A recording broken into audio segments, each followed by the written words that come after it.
Who was secretly exhausting your teenager every weekend?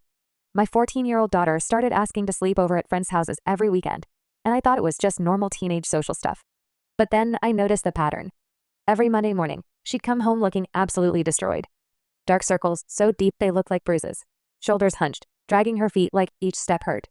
When I asked about the sleepovers, she'd just mumble, "It was fun," and disappear into her room. Her math teacher emailed saying she'd had a panic attack during class when he'd casually asked about her weekend plans. Her violin teacher called to say she'd quit, just walked out mid-lesson without explanation. She'd lost 10 pounds in just over a month. Her favorite jeans hung loose on her hips. She barely touched breakfast anymore. Started missing Sunday family dinners, events she'd never missed before, not even when she had the flu. My partner thought I was losing it. "She's 14, Lisa. Girls have sleepovers. You're being paranoid." But when I was cleaning her room, I found energy drink cans stuffed behind her dresser, dozens of them. My sweet girl who used to drink nothing but herbal tea. My mom instincts weren't just whispering anymore. They were screaming. I started watching her more carefully. She'd get texts on Friday afternoon and her whole body would change. Shoulders would tense up. Face would go pale. Hands would start trembling as she packed. Always the same overnight bag. But I noticed something odd. Work gloves sticking out of the side pocket. No more family game nights on Saturdays. No more baking cookies together on Sunday mornings. No more asking me to braid her hair before bed.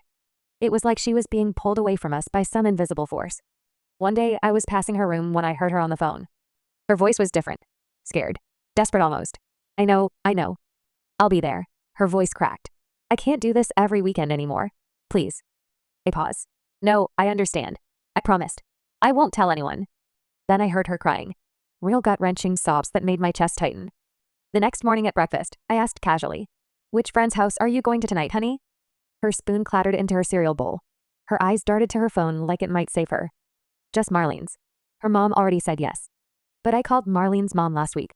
Marlene had been at her dad's house in another state for the past month. That's when I really started noticing her phone behavior.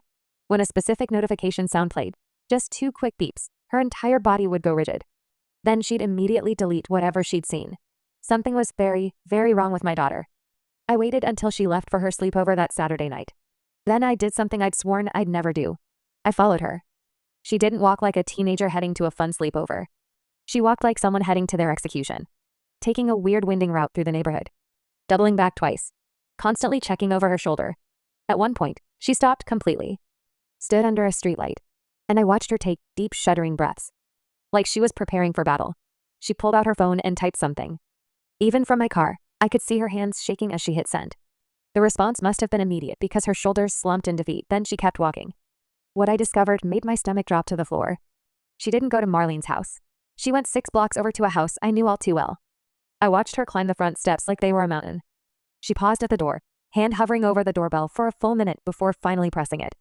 Someone had been making my child dread her weekends for months. I waited about 10 minutes, trying to figure out the right thing to say to the wicked woman stealing my daughter.